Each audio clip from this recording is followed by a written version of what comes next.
반갑습니다. 부동산 공화국입니다. 오늘은 상가 경매할 때 현장에 가서 확인해야 될 세 가지에 대해서 말씀드리도록 하겠습니다. 일단 상가 경매 하실 때 이제 뭐 여러 가지 생각해 보시는데 제 개인적인 생각은 상가는 뭐 수익률하고 공실이 전부라고 생각을 합니다. 뭐 당연한 얘기겠죠. 일단 건물이 좀 상태가 안 좋고 혹은 건물이 뭐 지은 지 오래됐고 아니면 반대로 건물이 새 거고 뭐 좋고 뭐 주변에 뭐가 있어서 좋고 건물이 뭐 지은 지 1년밖에 안 됐고 이런 거 다 필요 없고 건물 자체의 노후도라든가 이런 거는 별로 제가 봤을 때 상관이 없고요. 그냥 그 자체에서 나오는 수익률 그리고 공실이 없는지 그 여부가 가장 중요하다고 생각하기 때문에 수익률이 높고 그리고 뭐 공실도 없는 이런 물건이 있다면 그게 장땡이라고 생각합니다. 첫 번째 우선 상가 투자를 하실 때 여러 번 말씀을 드렸지만 가끔 제 영상 보시는 분들이 대부분 초보분들이 많다 보니까 수익률 계산을 어떻게 하나요? 이렇게 물어보시는 분들이 있어요. 예, 이렇게 수익률 계산 자체를 하실 줄 모르시는 분들은 일단 상가를 투자하지 않는 게 좋다고 생각합니다.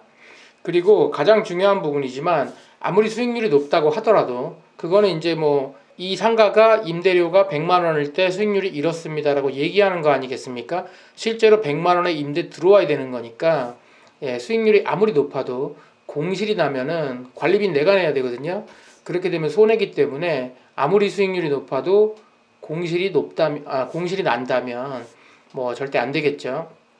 그렇기 때문에 수익률하고 공실 둘 다 중요하지만 우선적으로 공실이 안 날 수 있는 거, 공실이 없는 거 이런 걸 찾으셔야 되고 수익률은 좀 두 번째라고 생각을 하시면 될 것 같아요. 근데 이제 상가 투자 하시는 분들이 가끔 뭐 저한테도 뭐 카톡이나 이런 걸로 보내주시는 분들이 있어요. 뭐 공실도 없고 현대 임차인도 있고 수익률도 높은데 이런 상가가 가끔 경매 사이트 같은데 경매로 이렇게 올라오는 경우가 있어요. 그래서 이거 경매 나왔는데 운 좋게 내렸는데 뛰었다 이렇게 생각하시는 분들이 있는데 예, 애초에 그런 생각 버리십시오. 수익률도 높은데 공실도 없어. 그런데 경매에 나왔다? 다 이유가 있는 겁니다. 어쨌거나 경매에 관심 있는 상가가 나왔다 그러면은 일단 입찰하기 전에 보통 상가에 직접 가보시지 않고 입찰하시는 경우를 제가 주변에서 많이 봤습니다. 그래서 제가 이제 경매 이벤트 통해서 직접 현장 가서 어떻게 알아보는지도 제가 하고 있는 건데 일단 제가 봤을 때는 첫 번째로 건물을 뭐 가서 봐야겠죠. 그 다음에 두 번째는 실제로 가서 거기에 있는 임차인을 만나볼 수 있으면 뭐 공실인 경우에는 임차인을 만나볼 수 없겠지만 그 다음 세 번째는 그 근처에 있는 부동산을 가보는 이렇게 해서 여기 하루 한 반나절 정도나 하루 정도면은 대부분 다 알아볼 수가 있고요. 내가 여기다 돈을 보통 뭐 5천, 1억, 뭐 몇 억까지 투자를 하는데 하루나 이틀 정도 시간 내서 가서 이 정도 알아보는 거는 제가 봤을 때 당연히 해야 된다고 생각을 합니다. 예, 그래서 가서 어떤 것들을 확인을 하면 될지에 대해서 제가 세 가지로 나눠서 말씀을 드려보도록 하겠습니다. 먼저 경매 사이트를 보시면 정확하게 주소랑 뭐 금액이랑 거기에 이제 뭐 임차인이 있는지 등도 나와 있는데 안 나와 있는 경우도 많고 틀린 경우도 많이 있거든요. 그렇기 때문에 어쨌거나 주소를 알면은 뭐 낮에 한번 그 경매 물건에 한번 가보면 되겠죠. 일단 가서 보실 거는 첫 번째는 공실인지 아닌지 문이 잠겨 있는지 아니면 영업하는 사람이 있는지를 확인을 해야겠죠. 이게 대부분 경매 사이트에서 감정평가사분들이 이제 방문을 했을 때 거기에 적혀 있지만 안 나오는 경우도 많고 틀린 경우가 많아요. 그러니까 되도록이면 한번 가보시는 게 좋고요. 만약에 공실이라면은 뭐 더 볼 게 없겠지만 공실이 아니라면 아니면 혹시 공실이라도 공실이었을 때 거기가 완전히 빈 상가가 아니라 기존에 어떤 걸 영업했는지 이렇게 볼 수가 있거든요. 간판이라든가 아니면 이렇게 뭐 유리로 된 문 같은 경우는 안에 보여요. 그 안에 뭐 학원을 했었는지 뭐 병원을 했었는지 노래방을 했었는지 이런 거를 통해서 어떤 걸 했었는지 확인하는 게 저는 좀 중요하다고 봅니다. 이게 가장 중요하다고 봐요. 왜냐면 갔는데 공실이 아니고 만약에 학원이라든가 병원 이런 거다 이러면은 학원 같은 경우는 대부분 이제 학원 원생들로 운영을 하기 때문에 대부분 잘 속된 말로 잘 안 망해요. 망하더라도 자기들이 다음 임차인을 이렇게 정해놓고 나가는 경우가 많이 있습니다. 게다가 병원 같은 경우는 처음에 설비 비용이 많이 들어가거든요. 대부분 병원들도 요새는 다 리스로 해가 장비를 5년에서 10년씩 임대해서 넣고 이런 경우도 많고 그리고 필라테스나 노래방 같은 경우도 처음에 시설비가 많이 들어가기 때문에 자기들이 그냥 나가게 되면 권리금을 못 받기 때문에 대부분 장사가 좀 안 되더라도 다음 임차인을 맞춰놓고 나가는 경우가 많이 있어요. 그래서 업종이 그래서 중요하다는 거고, 그 다음에 거기서 뭐 학원이면 학원, 의원이면 의원, 뭐 노래방 이런 게 영업을 얼마나 오래 했는지도 한번 보는 겁니다. 왜냐면 영업을 한 5년, 10년 했으면 앞으로도 계속 할 확률이 높잖아요. 이런 거를 뭐 간판이 있는지, 간판이 좀 오래됐는지, 그리고 네이버나 다음 사이트에다가 그 상호를 한번 쳐보면 나오는 경우, 개업한 지 얼마 안 됐으면 안 나오는 경우도 있거든요. 나오는 경우, 그리고 뭐 건물이 좀 그 한 자리에서 오래 했으면 그게 티가 나거든요. 예, 그런 거. 그리고 뭐 홈페이지 같은 것도 운영을 하고 있는지 이런 것도 보시고, 홈페이지 들어가면 그 업종이 얼마나 또 잘 되고 있는지 이런 거 뭐 홍보 이렇게 문구 같은 것도 많이 써놓기 때문에 그런 거 통해서도 좀 확인을 하실 수가 있습니다. 이런 거는 뭐 현장에서 휴대폰으로도 확인할 수가 있기 때문에 꼭 한번 살펴보시는 게 좋고요. 그 다음에 이제 건물 내에서 뭐 엘리베이터에서 뭐 바로 앞에 있는지 아니면 나와서 삥 돌아가지고 완전히 반대편에 있는지 아니면 화장실 바로 앞에 있는지 이런 것도 한번 보실 필요가 있어요. 왜냐면 건물마다 엘리베이터 바로 앞에 있는 상가들이 좀 더 임대가 잘 되고 뒤로 완전히 돌아가야 되는 경우들은 공실인 경우가 많이 있거든요. 그렇게 해서 그 각 층을 다 다니면서 만약에 학원이 경매로 나왔다 그러면 그 건물 층에 혹은 건물 전체에 학원이 얼마나 있고 대부분 어떤 학원이 있고 뭐 또 병원이면 병원이 어떤 병원들이 있고 장사가 또 어느 정도 되는지 그리고 전체적인 공시를 좀 보셔야 돼요.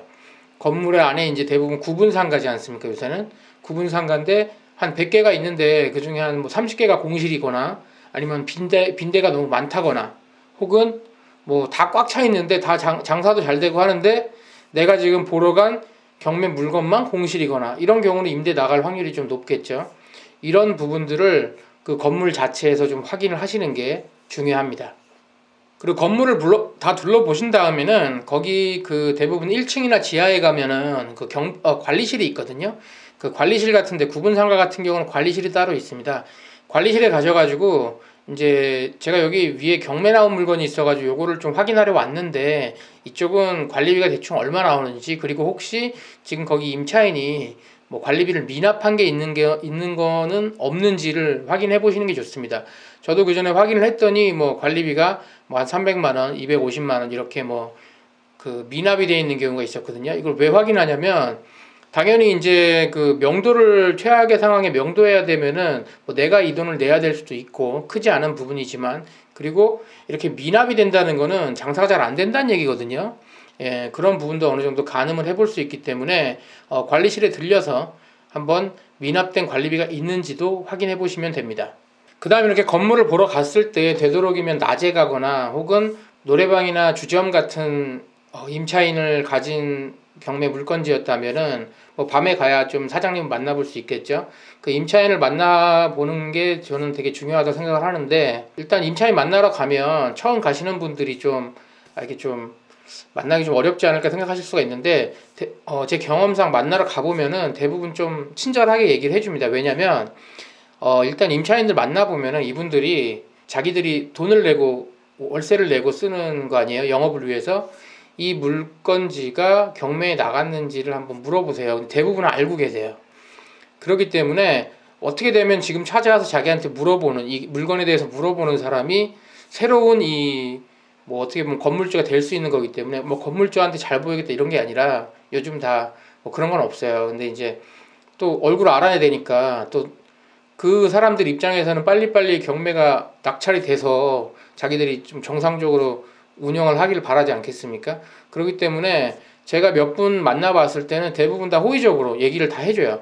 그 경매 사이트에 나와 있지 않은 내용들, 왜 이게 경매에 넘어가게 됐으며 현재 상황은 어떤 거며 뭐 이런 얘기들을 해주는 경우가 많이 있습니다. 만약에 찾아갔는데 못 만났다 그러면 개인적으로는 한 두세 번 찾아가서 시간 맞춰가지고 그래가지고 한번 만나서 이런저런 이야기를 들어보는 게 저는 개인적으로 되게 중요하다고 생각을 합니다. 꼭 만나 보셨으면은 그중에 제일 중요한 게 이제 계속 영업을 여기서 하실 의사가 있는지랑 장사가 잘 되는지 이런 거를 좀 여쭤보시는 게 좋아요. 왜냐면 장사가 안 돼서 힘들어요. 뭐 이렇게 얘기를 하시게 되면 뭐 언제든지 또 다시 공실 나갈 수가 있지 않겠습니까? 공실이 안 나는 게 중요하니까. 그래서 영업을 계속할 의지가 있으신지를 한번 물어보고, 또 저는 개인적으로 좀 오지랖이라고 생각할 수 있는데 뭐 영업을 만약에 내가 여기 주인이 돼서 내가 임대를 주는 입장이면 내 임차인이 잘 돼야 될 거 아닙니까?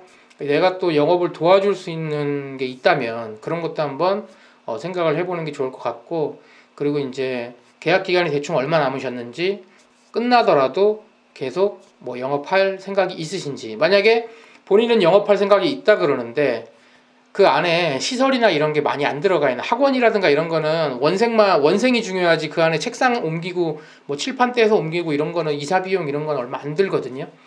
근데 그 건물 자체 공실이 여러 개가 나 있어요. 그러면 나중에 계약 연장할 때 깎아달라 그러면 다른 데 더 싼 데가 많이 나와 있으면 깎아줄 수밖에 없지 않겠습니까? 그런 부분들을 좀 잘 보시라는 거예요. 근데 만약에 병원이나 필라테스처럼 시설비가 많이 들어가고 인테리어가 많이 들어가서 이사를 하려면 돈이 많이 들어가는 이런 데 같은 경우는 주변에 공실이 몇 개 있다 하더라도 되도록이면은 한 자리에서 계속 하려고 하거든요. 그런 부분들 한번 만나서 꼭 여쭤보는 게 좋습니다. 그 다음에 이렇게 마지막으로 이제 건물도 둘러보고 건물에 가서 임차인도 만나봤다면 당연히 그 근처에 있는 부동산을 들려보는 게 좋은데, 대부분 그 좀 큰 건물 같은 경우는 건물 1층에 부동산이 있는 경우가 많이 있지 않겠습니까? 그 대부분 이제 근린상가나 이런 데는 1층에 대부분 부동산이 한두 개씩 있어요. 그 해당 건물에 있는 부동산에 가서 지금 내가 위에 있는 경매 물건 때문에 사실 보러 왔는데 뭐좀 여쭤보려고 한다 이러면서 이제 여쭤보시면 됩니다. 뭐 이런 것도 힘들게 생각하시는 분들이 있는데 제 경험상 뭐 대부분 부동산 사장님들께서 친절하게 또 대답을 해주세요. 그분들이 이 경매가 이게 왜 나왔는지를 잘 알고 계세요. 왜냐하면 경매가 나간 이유는 일반적으로 매매가 안 되기 때문에 경매에 넘어간 경우가 많거든요. 그러려면 그 주인이 어디다가 그 물건을 내놨겠어요. 물론 거래는 안 됐겠지만 그 건물에 있는 부동산에다가 내놓는 경우가 대부분이기 때문에 가서 물어보면 이 건물 얼마에 내놨었는지를 알 수가 있어요. 근데 경매 감정가는 4억이고 뭐 한 번 유찰돼서 3억에 아니면 3억 5천에 진행을 한다. 근데 한번 유찰됐으니까 3억 5천은 괜찮은 거 아니야? 이렇게 생각했는데 해당 부동산에 가서 물어봤더니 저 건물 지난달까지 뭐 2억 5천에 나왔던 건물이야. 이렇게 얘기를 한다고요. 왜냐하면 감정가하고 실제 매매가하고는 상관이 전혀 없어요. 게다가 지난달에 2억 5천에 나온 거 아닙니까? 근데 안 팔렸으니까 경매 나왔을 거 아니에요? 그러니까 현재 최저 낙찰 가격은 뭐 3억일 수 있지만 이 동네에서 이게 매물로 나왔을 때는 2억 5천에서 나왔는데 거래가 안 됐다는 거죠. 그럼 어떻게 하겠어요? 입찰하면 안 되겠죠. 예. 그렇게 생각을 하셔야 되기 때문에 꼭 부동산을 방문하셔서 그 매물이 나왔었는지, 그리고 왜 경매까지 가게 됐는지 등을 물어보시면은 대부분 다 잘 알려드립니다. 그리고 이제 중요한 건데, 만약에 그런 경우가 없다면 혹은 있다 하더라도 첫째 이제 물어보셔야 할 게, 그럼 내가 저거를 얼마에 낙찰을 받을지 생각할 게 있을 거 아니에요. 입찰을 할 금액이. 그러면 내가 이렇게 입찰을 받아서 만약에 운영을 하다가 팔려고 다시 내놓으려면 어디다 내놓겠어요? 이 부동산에 다시 내놓을 거 아니에요. 1순위로 그 건물에 있으니까. 그럼 사장님한테 물어보는 거죠. 이 건물 사장님 만약에 내놓으면 얼마에 팔아주실 수 있으세요? 이렇게 물어보세요. 그럼 대부분 보수적으로 얘기하세요. 시세가 3억이면 사장님들이 내가 한 2억 8천이면 팔아줄 수 있어요. 이렇게 얘기하거든요.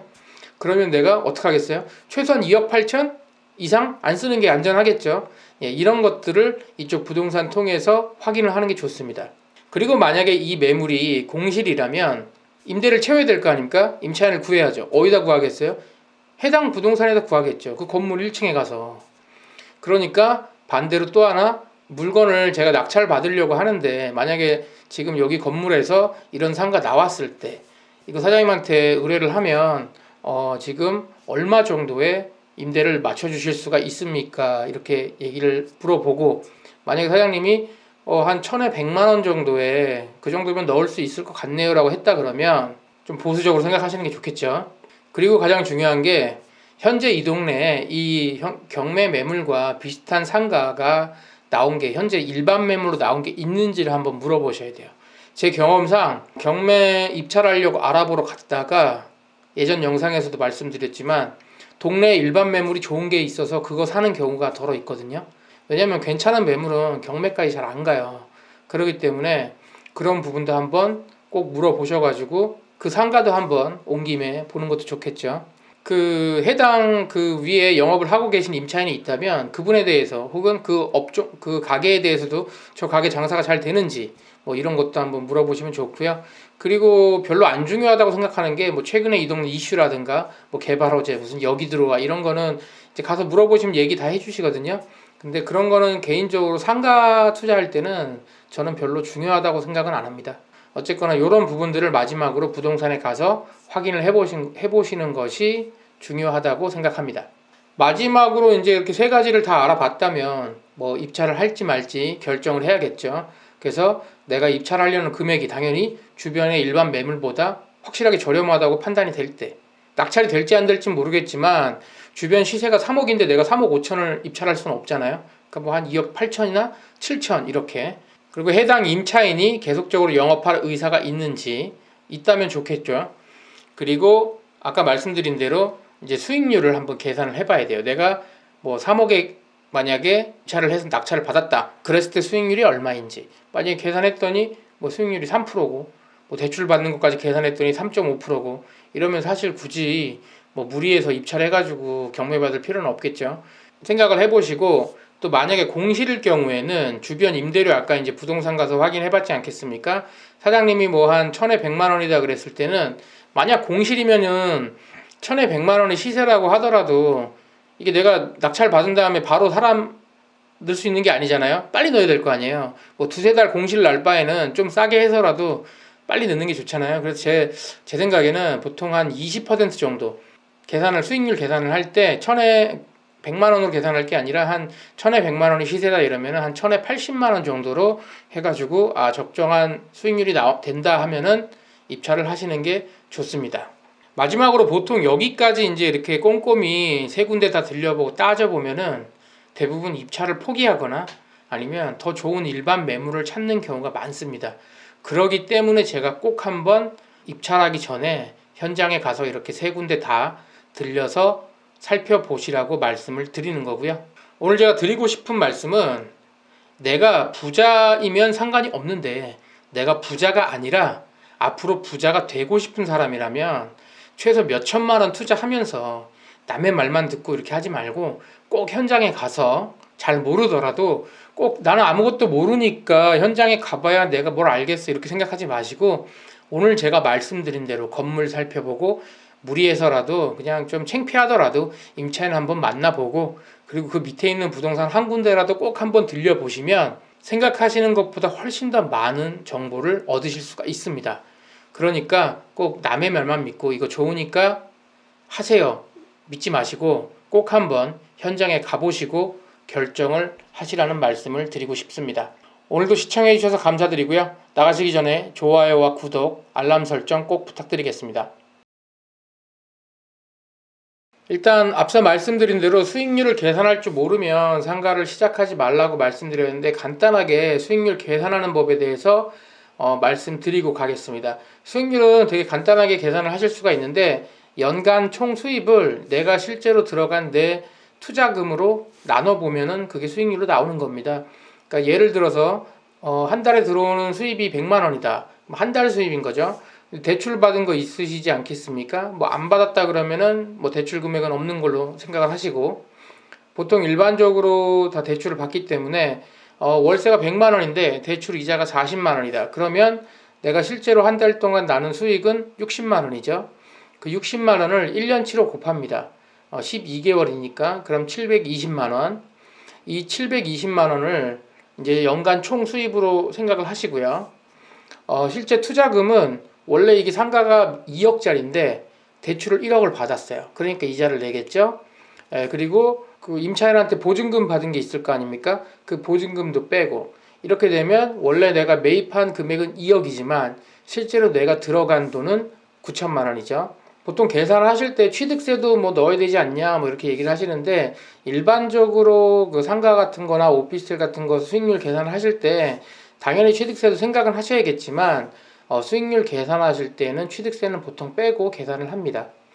그렇게 해서 내가 이제 들어간 돈은 9천만 원, 그리고 1년 동안 총 벌어들이는 순수입은 720만 원. 그러면 720만 원을 9천만 원으로 나눠보면 됩니다. 9천만 원을 720으로 나누는 게 아니고 그 720을 9천만 원으로 나누게 되면은 0.08이 나오거든요.